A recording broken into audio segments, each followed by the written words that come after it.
First Minute Capital is a $100 million seed fund, proudly backed by a number of tech founder LPs, including 30 unicorn founders. Part of our DNA is to take wisdom and lessons learned from one generation of successful entrepreneurs and share those lessons and pieces of advice with the next generation of successful founders. And that's really what this webinar series is all about. My First Minute is a fun opportunity to informally speak to some of the world's top founders on the first minutes of their careers, how they see the world, and general leadership advice. My name is Sam Endacott. I'm an investor at First Minute Capital. And today I'm speaking to Matt Mullenweg.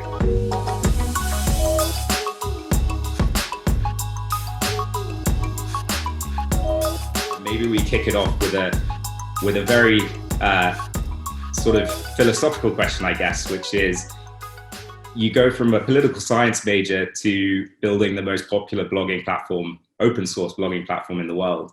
So where did it all start? How did you get your first computer? How did you get into computer programming? Would love to hear where that all started. Sure, thank you. For me, it was that my father was, a computer science major in the 70s, and later went on to be a software developer, mostly for big oil companies. Houston, oil and gas is the big industry here in Houston, and so that's where he worked. But so we always had computers around the house, and I just really enjoyed working on them. But the kind of deal was, if I broke it, I would try to fix it before he got home. Otherwise, I'd get in trouble. So I had some unfeathered access, but it was conditional. There was a local nonprofit here in Houston called HAL PC, which stood for Houston Area League of PC Users. They ran bulletin boards, if any of you remember that, special interest groups where there were like weekly or bi-weekly meetings on different things. But probably the most influential on me, besides, they also ran monthly talks where like Bill Gates came and spoke, flew down to Houston, spoke to this group. It's pretty big. But on Saturdays, they had this little thing where anyone could bring in their computer to be fixed. And this involved literally putting the monitor in your car. We had carts so people could bring the computer up. And a group of volunteers, a lot of which were kids like myself, would just try to figure things out and help people who brought their computers in. The only payment was they gave us free pizza. And a lot of what we ended up doing was just kind of searching around or clicking on menus, or there was actually happened to be a computer store just a few blocks away. So we'd often buy replacement parts, and I kind of saw everything. A lot of the people who would bring in their things, the clientele, were much older. And I began to really appreciate that these were like doctors, lawyers, real estate agents, really smart people who I would learn a lot just talking to. But they get really stuck on things that, 11 or 12-year-olds could figure out by clicking around. And that's when I began to develop the empathy that it wasn't that, and they would always apologize. They say, "Oh, I'm so dumb about computers. I don't know what I'm doing." And I realized that it wasn't them that was dumb. It was the technology. The computers were not serving them well, and it was poorly designed, and bad labels, and just things that were hard to do. So this developed a lot of empathy for me in how you can make technology more intuitive. And also had started kind of my lifelong love with doing tech support as a way to inform customer development. And saw so many times just everyone would click on this one thing thinking it was something else. And so if they just could have labeled it or just change it, and I would fantasize I wish I could change that button, and this software would be so much easier to use. Fast forward, started making websites locally for musicians and things in exchange for lessons. And the nice thing about that nonprofit, and also I guess later, perhaps where I was drawn to political science, so Boy Scout, I volunteered, all those sorts of things, was everything was always in communities. So there's never this myth of a lone coder or anything. Pretty much everything I would do was organizing groups. And for running an open source project, I would say a political science degree is way better than a computer science degree, because it's really about bringing disparate groups together of people who are either passionate about a shared philosophy, or they might be competitors but have an area of commonality. And basically trying to reverse the tragedy of the commons, saying, hey, if we all work together on this thing, um, it would be so much better. So, a close read of Huckleberry Finn is probably also really helpful. A lot of early WordPress was me painting the fence and saying how much fun it was and trying to get other people to paint the fence. Um, but that was how we got started. And, I would say that's very, very true to today. Then organizing the all volunteer community for WordPress was really helpful when I started to recruit and build a for-profit entity, Automattic. And so I've always been kind of a philosophy first entrepreneur, and then the software is a means to an end. That's really interesting. And just sort of going back to before we jump into WordPress, were you a blogger growing up? Was blogging something you did often? Yeah, I ended up using a bunch of those early services like Senga, LiveJournal, Blogger itself, and what led me to WordPress was actually I was using the biggest software at the time was called Movable Type, and it was based in Perl, and it had like 95, 98% of the market share. And a company that had Reid Hoffman on the board, Joey Ito, they launched at TED, like the big TED, not like one of the TEDx's. So they were just utterly dominant. But I just found the software very frustrating, and I wasn't a fan of Perl. So that was a lot of what led me to the PHP side of things. Got it. I'm going to come back to that because I saw an interview you did recently where you talked about the Mike Pilgrim and the Freedom Zero post as well. So I wanted to touch on that a little bit, and I think he mentions movable type in there. But sort of fast forwarding, I guess, to the early days of WordPress, and I think before that you've talked about B2, which is the pre-existing open source project. How did it happen? How did you do this at 18 or 19 to all the young entrepreneurs on the call right now? What was your thought process? Well, it kind of helped that that comic from the New Yorker on the internet, no one knows you're a dog. Well, I mean, no one knew or cared that I was like a 18 or 19-year-old kid in Houston with no formal training in this. Excuse.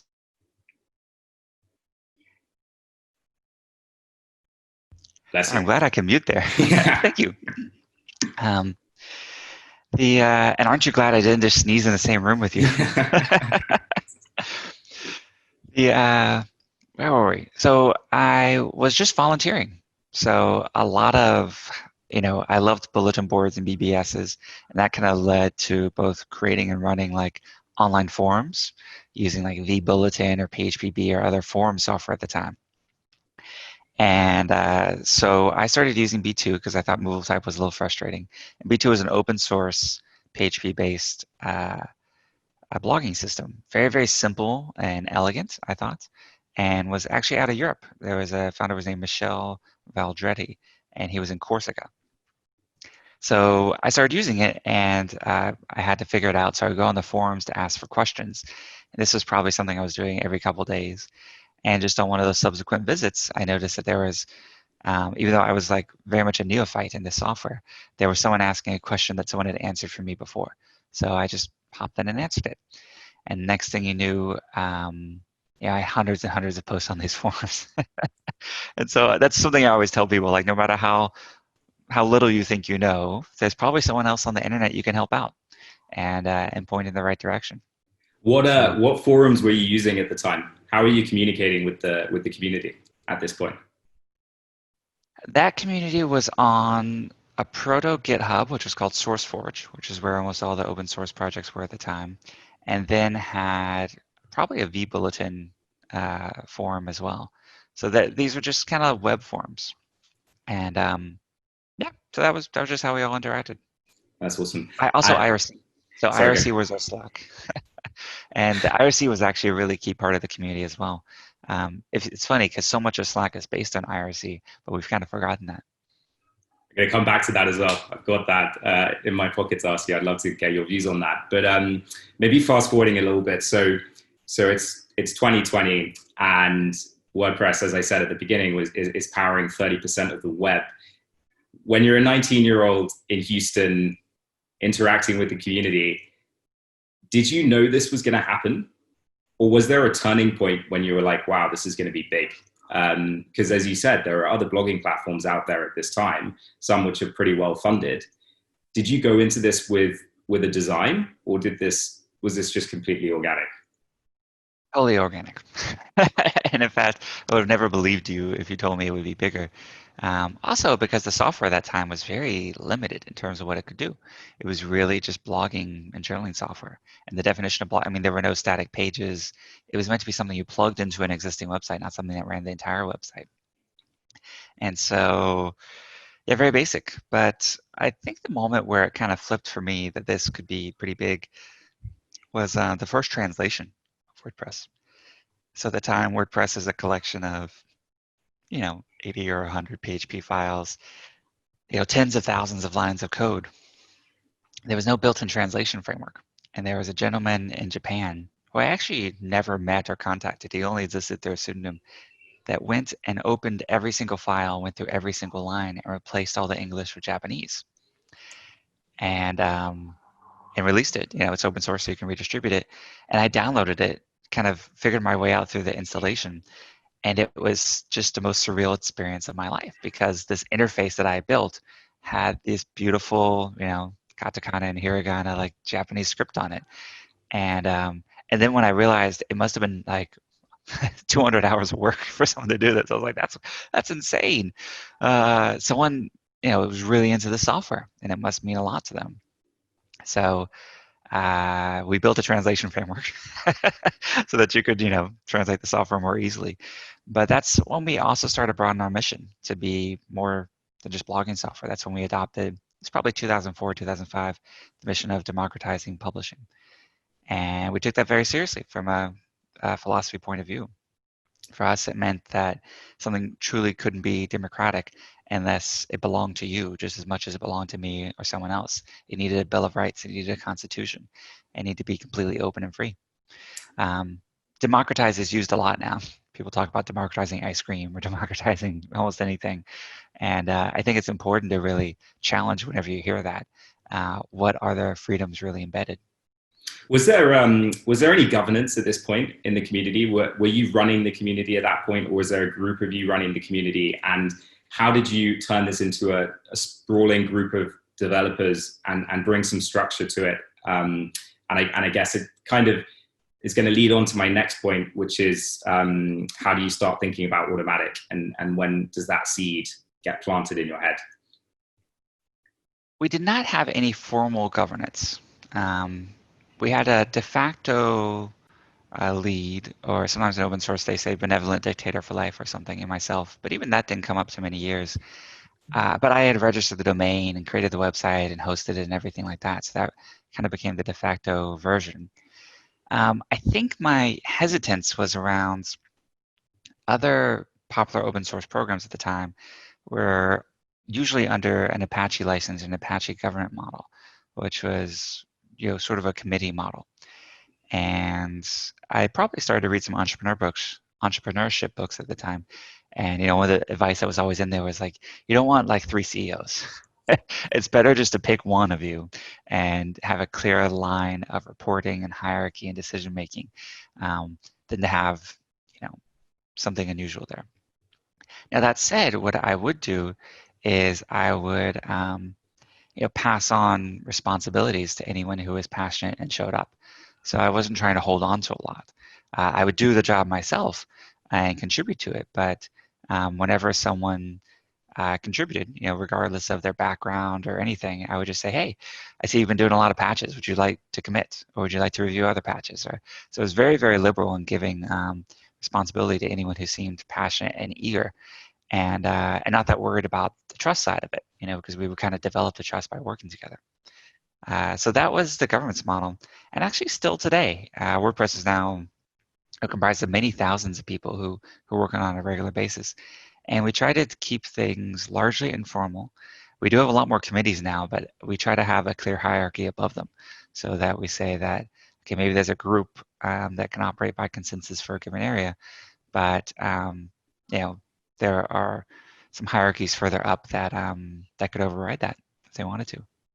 That's super interesting. And one of the questions that we ask a lot of the guests who join us is, did you have any mentors? And this is pretty complicated, right? What you're doing. I mean, you're talking to people all over the world, different time zones, different ages, different skill levels. And you're building this community, this bill of rights, as you describe it. It's not an easy thing to do. Did you have a mentor going through this process? I felt like my mentors were great books and writing online, especially in the early days. There wasn't really anyone in Houston that was into the same stuff that I was into. It wasn't until I moved to San Francisco that I kind of found my tribe and did have many mentors and people who I still work with today. But in those days, it was really just reading things online. So, the writings of Linus Torvalds or, the early open source pioneers, Richard Stallman, um, folks, complicated people, some of whom now have done some not so great things, so they're not really great around anymore. But they had these really great writings back in the day, and that are still influential. So much like some historical writers, Thucydides, or like these are troubled characters if you look outside of the historical context. But they created some great works that continue to influence today. Did you speak to any of those sort of icons in the open source world in the early days? Did you ever try and reach out to them and get their views, or it just wasn't on your mind at the time? I do remember posting to some of the same mailing lists or news groups or BBSs, but I don't recall ever getting a direct reply from one of them, like one of those early open source pioneers. But it was true. I might have emailed someone.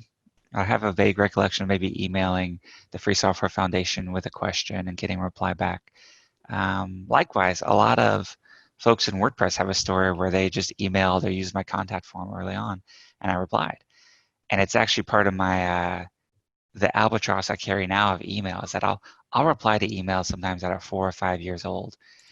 And the sad thing is, like, just as often the email bounces because someone doesn't have that domain anymore or something. But I just have this like personal memory of having, getting replies from really, really amazing people early on. And so I really do try to reply to everything still, even though it's clearly unsustainable. And I have emails probably 8 years old in my inbox. What email client are you using? I'm sure some people are interested to know. So I'm like one of the last remaining Thunderbird users, which is an email client from Mozilla. I actually do go to Apple Mail. I really enjoy the search in Apple Mail. I have an archive Gmail that is kind of like the super search. But more recently, I've really loved and use kind of primarily Missive, Missive, which basically takes email and makes it multiplayer. So again, Nice. trying to get more on top of it. With this, I have a few other folks that we can have kind of parallel conversations to an email thread. So an email can come in and they can do some research or prepare some notes. We can collaborate on drafts. So just kind of like multiplayer email, and it's been really fantastic, actually. I've gotten a lot better about email in probably the past year since I adopted that. Awesome. Okay, so you've built this amazing community at this point, and you're figuring out your governance, and everything's exponentially growing, I guess. And when does Automattic come into your head? When do you start thinking about a commercial entity on top of that open source community, and what was your thought process in balancing the two? Some VCs had started to reach out, like Tony Conrad, who's now with True Ventures, and others. And WordPress had started to gain a little bit of notoriety. But, this was before the time of like founder CEOs, and there was no business model. So it didn't really seem to make sense. So the calls were just all kind of like, hey, nice to meet you. That sounds cool. Keep doing your thing. But I did visit San Francisco for a week one summer, and it was fantastic. It was literally like a pilgrimage to Mecca. And I visited Google, and this was probably 2003, and the offices were amazing. I visited Yahoo. I visited kind of that week. I was just trying to meet as many people as possible. And when I returned to Houston afterwards, I started to get sort of people reaching out with job offers from all those companies and saying, hey, you should move out and work. And the one that I ended up taking was actually for a publishing company called CNET Networks. And the reasons I took that job were, one, they were in San Francisco. And that city just seemed so much cooler than all the other companies, which were in various suburbs in the Bay Area. This was before many companies were in San Francisco. And two, because they were a media company, They were kind of the first digital media company in a lot of ways. They had pioneered CMSs. So early CMSs like Vignette were actually spun out at CNET. And they would allow me to retain all the intellectual property rights, all the copyright, everything to the software I was writing, including WordPress. Where if you went to Google or anyone else at the time, you would sign all that away. So being a student of jazz and music, this idea of owning your masters was kind of like a fixation for me. So keeping all the copyright for all the code I was creating was really important. So I went to CNET. Once I moved out, really started to meet a lot of folks, and I just wanted WordPress to be more popular. So I wanted to make it more accessible to a wider audience. And to run WordPress, you had to, download files, unzip, have a server account, set up PHP and MySQL, and load the database manually. It was a lot of steps. And so I was like, well, we can make a version of this where you just click a few buttons on a web page. And actually, I pitched it at CNET. Like I was very loyal to them having moved me out and given me a job and everything. So I really did my best to convince them that this should be a thing that they did, and I failed. And part of it was that every other major internet company had a blogging service. So Google had already purchased Blogger. AOL had something called 360. Microsoft had, or AOL had Journals. Microsoft had a blogging system called 360, and then Yahoo had one that's names escape me. But these were like the internet giants: AOL, Microsoft, Yahoo, and Google. They all had kind of versions of WordPress.com.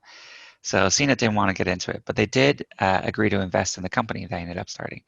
And I actually ended up staying at CNET probably 3 or 4 months after I wanted to leave, and after I kind of agreed to, just to finish up the projects I was working on, because again, I felt a lot of loyalty. And that's why I'm the 3rd or 4th employee at Automattic, because I started to pay the other employees just out of my salary and credit cards and stuff before I myself left the company and got started. That's interesting. And how did you pitch it to them when they invested? Were you saying, look, I'm going to be the Red Hat to the Linux, or the commercial entity for WordPress? That's what I'm going to do. Or was it very vague at that time? It was very specific. It was actually almost exactly what we ended up doing. Okay. And I did my best, but they were, the zeitgeist at the time was blogs were mostly known or most notorious for being political. So there were a lot of political blogs, and they had taken down some politicians where, some politician had said something and the bloggers jumped on it. And this was kind of the first beginnings of where things would start on blogs and then move into mainstream media. So kind of the very beginning of that, what is now a pretty standard cycle. And so blogs were seen as like adversarial, political. The word blog was kind of a dirty word. That's why all these other internet companies called it something else, like Journals or Spaces or 360. They never wanted to use the word blog. And also CNET was being disrupted by blogs. So they were like the major tech publication at the time. And but nipping at the heels were blogs like Engadget and later TechCrunch.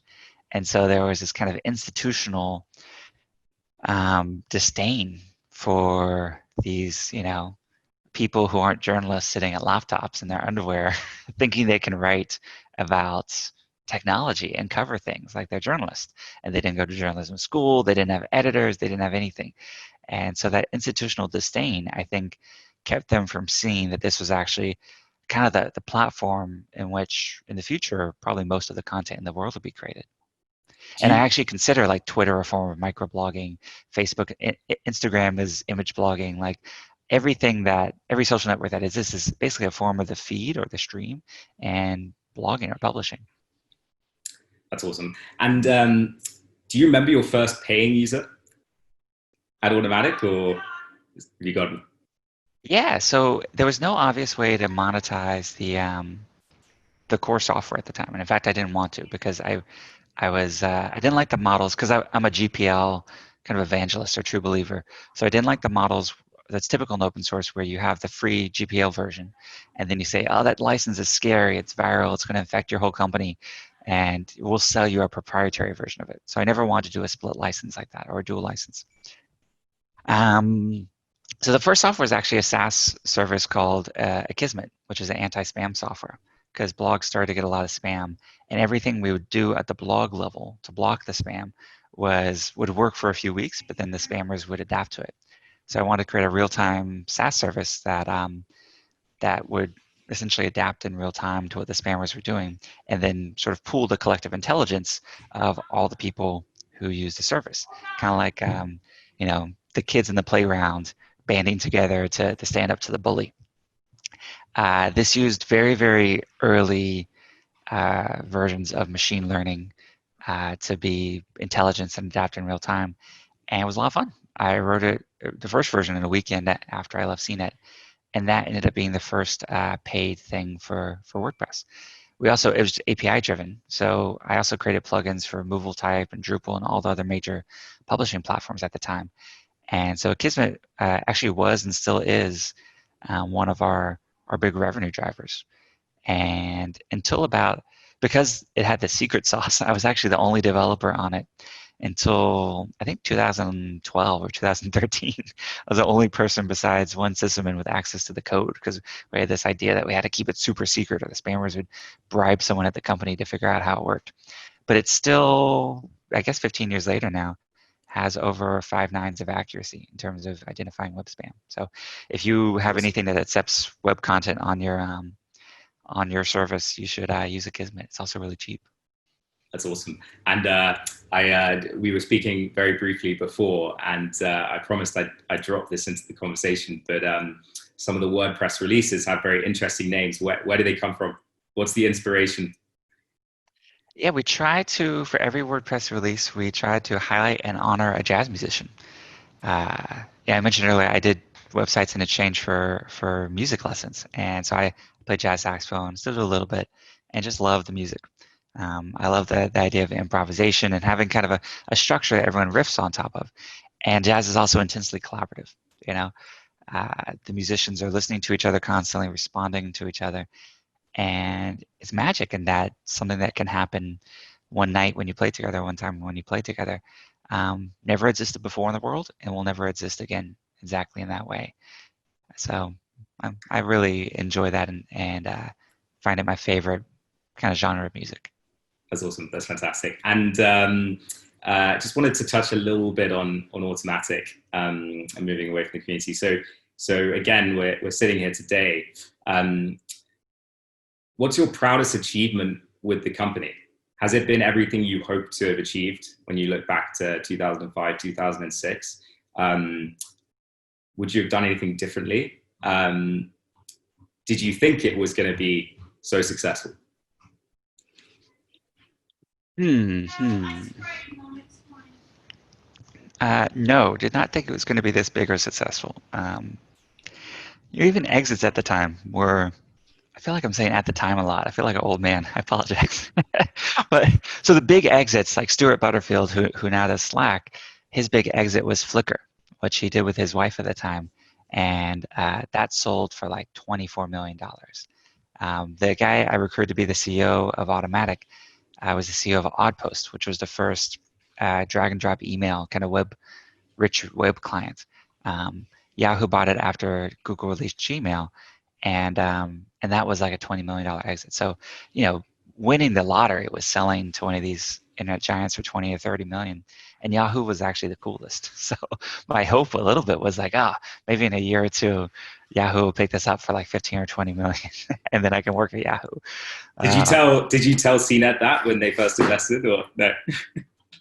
I don't know if I was really explicit about that, but one of the first users of WordPress, and he ended up becoming my best friend, was my best friend still, was a journalist named Malik. And he introduced me to all the investors, and the CEO I mentioned, Tony Schneider, he had done a cover article for Business 2.0 on Oddpost. That's how he introduced him to me. And he was like, oh yeah, just put Mike Moritz on your board.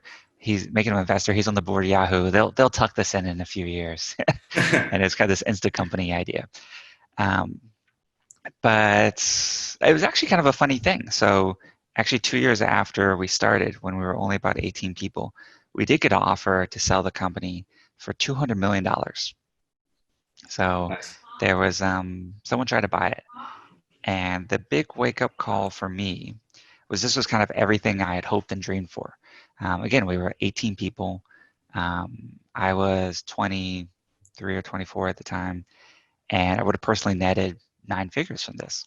So that was definitely something I thought a lot about.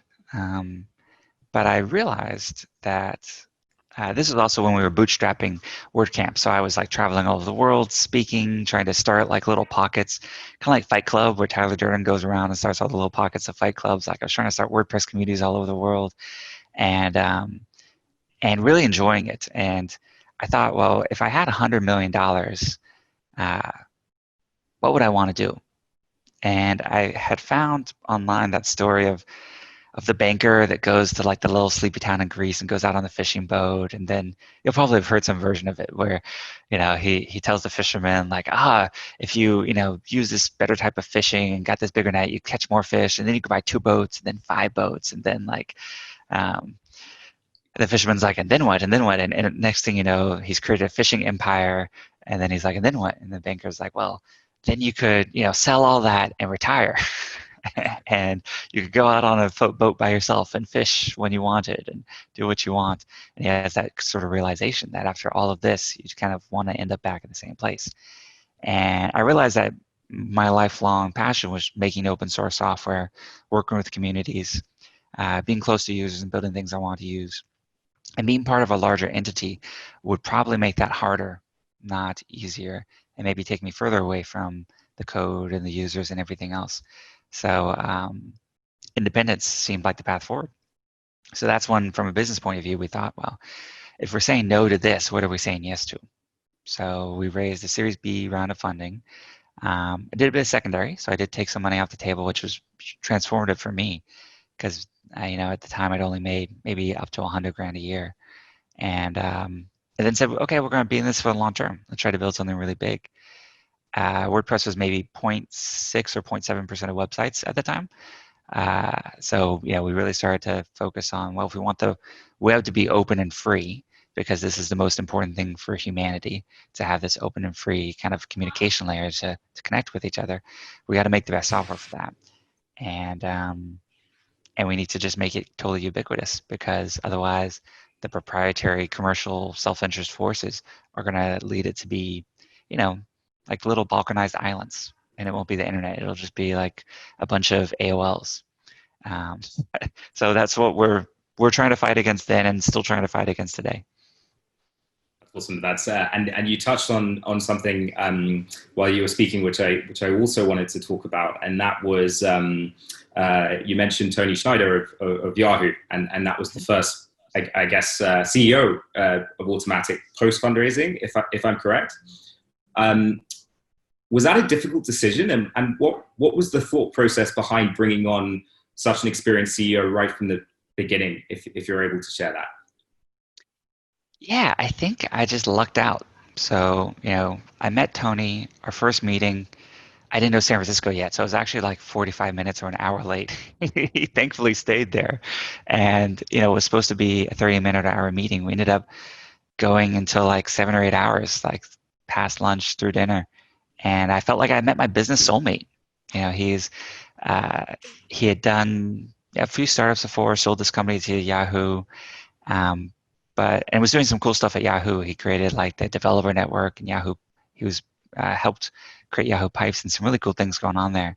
And but he's Swiss German, a very straightforward guy. Got all the philosophy. It was almost like we were two sides of the same brain.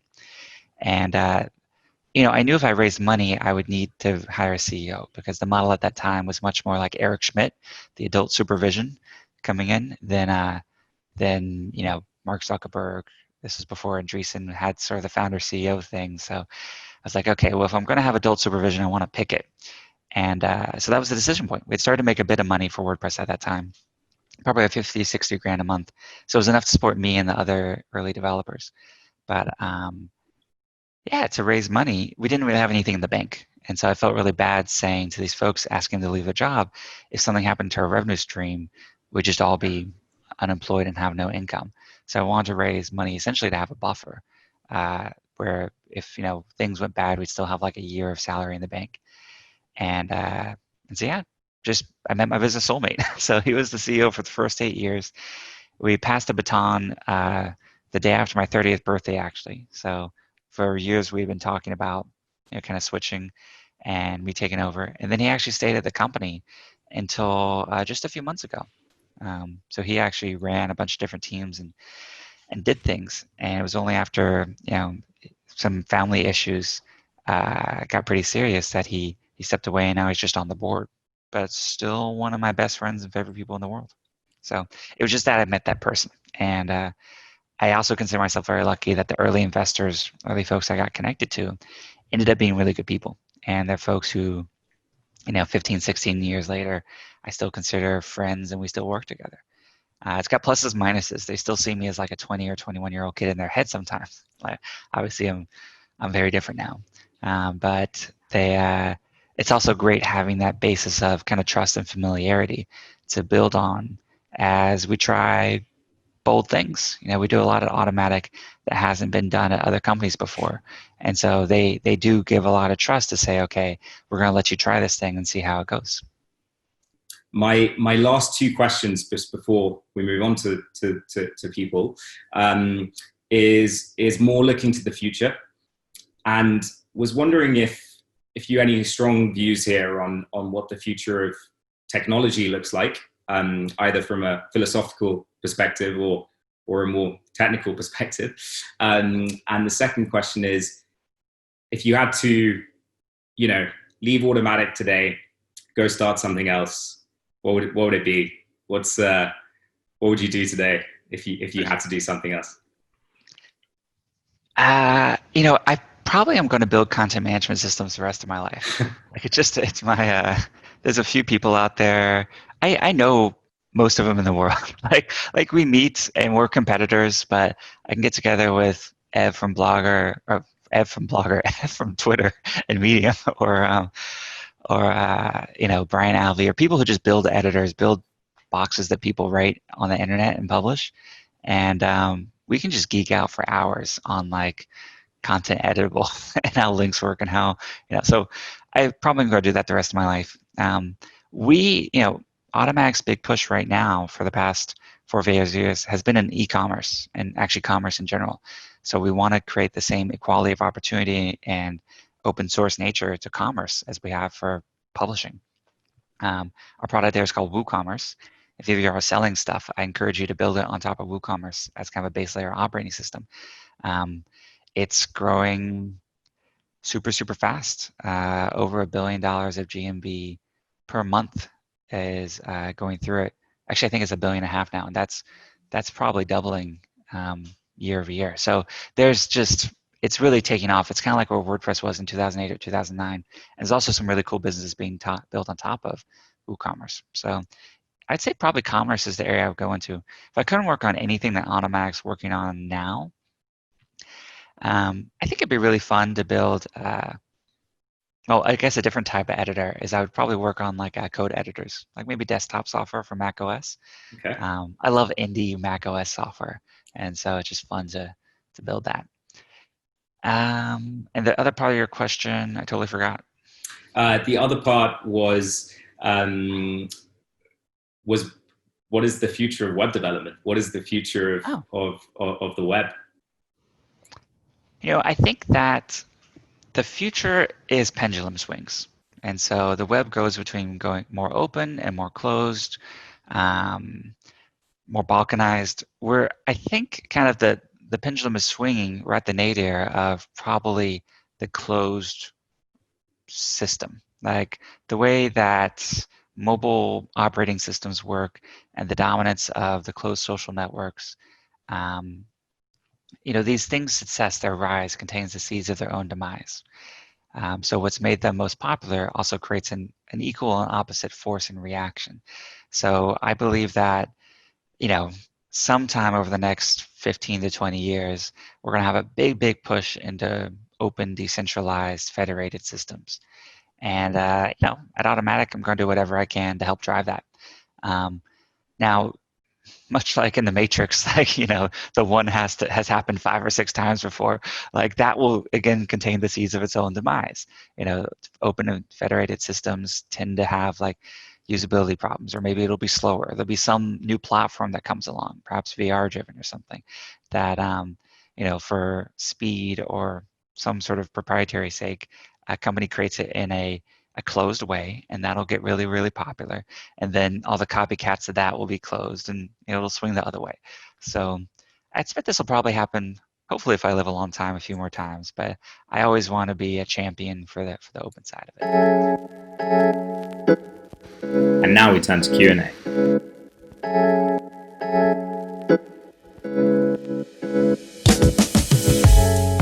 The point you're making about open source is so important. The way to scale is not to own it all. It's to have people contribute. And thank you. So I'll go back on mute, but I'm enjoying listening. Thank you. Thanks, Esther. Probably a question that you hear a lot, but having so many years of experience in the open source and especially CMS area like yourself, how do you expect the CMS landscape actually changing, taking into consideration the split across page builders, traditional headless CMSs in combination with Jamstack? And secondly, how do you expect devices, or better, the presentation layer itself, change in the next 3 to 5 years? Yeah, it's funny. Part of being older is I don't post all the things I write anymore. And actually, yesterday morning I wrote like 3,000 words against Jamstack. It was pretty bad. I think I compared it to like when a Western commercial food enters countries, and then like the American Samoa or Philippines or something, and it's like so terrible for the health of the community. And well, Jamstack first is kind of an AstroTurf thing. Like it's mostly driven by Netlify. And if you really dig into it, there's not a true community behind it. A lot of it's kind of, AstroTurf is the term for where like you pretend to make a community on something. Decoupled architecture, I think, is super interesting for a certain class of applications, but it's being overused for, I think, more content management types of things. And so you end up needing something like an Next.js, or like you end up building like caching layers and pre-rendering layers and other things, and you have with a very complicated system where to have what could be, I actually like static websites as compared to more like React front ends or React being used for things where it's not needed. If it's something where, I guess a good rule of thumb is if a WordPress theme could do it, you probably should have a WordPress theme do it. If there's some sort of rich interaction there that you need to write something more like an application, and we do for Gutenberg and Calypso, we have hundreds of thousands of lines of, or more millions of lines of React type stuff written, talking to APIs. Do that, but I feel like we over apply it sometimes, and the more kind of words that no one else knows what it means, or acronyms you have in your technology layer, the more fragile it is. The more people that you need to put a credit card on file for your website to run, the more fragile it is. So if you can flatten that and simplify that as much as possible, the more robust and anti-fragile your system will be. And it's actually amazing, like as you get to really, really large internet scale, even things like, we run a service called Gravatar that's built into Slack and GitHub and everything else. It just shows a little avatar associated with the email address. And that at this point serves, tens of billions, some days probably hundreds of billions of requests per day. And the larger scale something gets, the simpler it gets, actually. It's not like at Google, there's something running like 50 different things. Like actually, the closer you get to like search, they flatten it quite a bit. So if you can keep things simple in the beginning, it just makes things a lot easier. Now, what I need is a cool acronym or word for it, kind of like Jamstack. Because what they've done so brilliantly is brand this much more complex and fragile system as modern. And so that makes you feel like, there's a good blog post the other day where like arguing for the simple thing feels like you're, riding around in in like an old Volkswagen van blasting Faith Hill or something. Like it feels like you're completely out of touch with modern web development, and you almost need to, as I just did, try to prove your bona fides of like, oh, I actually know how to do this other more complex thing. So if any of you all have a good idea for what we could brand that simpler stack, let me know. Thank you, Matt. And we've got another great Jamstack founder on who I'm sure will email you after this, trying to debate I know. you. I actually saw the. Okay, great. So I'm sure he'll come after you afterwards. But that's thank you for your thoughts. I'm going to go to Matthew Hodgson now, who is the co-founder and CEO of Matrix and New Vector. Thanks, Sam. So I had a philosophical question, Matt. Hi, Matt. Good to see you here. Thanks for the amazing interview, both you and Sam. I just had a philosophical question rather than a technical one in terms of the pendulum of centralization versus decentralization, openness versus closed that you were referring to. And there's one that we talk about a lot when trying to pitch Matrix to people. And we find that often there's a problem that if we say, look, we're at the kind of nadir of centralization and it's clearly going to swing back to be open, and open's good, right? A lot of people just glaze over and think, we say, well, surely you'd take it as granted that open is good because clearly it's good. And, we could talk for hours about how good it is, but you almost find it quite hard to, we find it quite hard to sort of pick a single thing that is the kind of take home as to why this actually is a good thing. So at the risk of putting you completely on the spot, what would be your sort of single punchiest one-liner to try to persuade your typical, I know, VC or somebody that actually democratization and openness is actually a good thing for humanity rather than a kind of placebo buzzword that makes people glaze over? I do try to tailor it to the person, but there's a ton of analogies you can use. So sometimes I say it's like if you open the trunk of or the hood of your car and the motor was just a black box, and you could only get it repaired by certain people. I talk a lot more about freedom than openness. I feel like that's a fundamental human desire that exists across every culture. Everything is, we want agency. We want to be free. And so democratization is powerful in that context. Democratization in of itself is a muddled word. And you don't want the first thing people to think about is Trump when you're talking about democratization or something like that. So I also try to look for examples in their life. Like if they have an iPhone, I'll say like, hey, isn't Apple Calendar terrible? Don't you wish when you clicked on a calendar it could launch something else? Or just look for examples in their life of where, to be honest, arbitrary, ego-driven decisions that are self-interested for certain commercial entities make people's lives using this technology immeasurably worse. And simple things like even opening up defaults on iOS, which I'm amazed they've gotten away without doing for this long, would make all of our lives that much better day to day. And Apple would still be fine. It's not like they're going to do any worse. It's just purely like I think some sort of egoism, or they still think of themselves as the underdog and have this scarcity mentality from maybe the 90s or something that prevents them from becoming more open. So there's also just, when I talk to folks like a Tim Cook or something, like I just try to challenge them and say, what's the worst that could happen? You've got $200 billion in the bank. If you open up this one thing and your worst fear was realized, like Google somehow used the default calendar as a way to like get it in or something like that, like then what? Then do you improve your calendar software? Like what's the worst thing that happens there? Do you just put a little pop-up that says, hey, switch to this other thing, which by the way you could do anyway? Like the downsides are pretty low. And that's also, I always say that with WordPress as well. Commonly VCs would be like, well, if someone just takes your software and makes a competitive WordPress.com. And the truth is people have done that many times. And actually early on, there was one that was growing faster than us. and it kind of pissed me off at first. And then I woke up and was like, well, whose fault is this? Is this their fault or mine? Like if they've taken the software that I wrote and done a better job connecting with users, that's my fault and I've done something wrong. And so that's when I started to learn about marketing and say like, what have they done? Like they packaged it better and presented it better. And I was like, okay, well, I got to get better at that because if they can take my own software and do better with it, I'm just going to end up working for this other guy down the line. And so this is going to be really key to kind of, for my agency and freedom, I need to figure out this part of the distribution cycle. Yes. Thank you. I think this conversation could go on for hours, which I'm sure it has done in the past and will maybe in the future.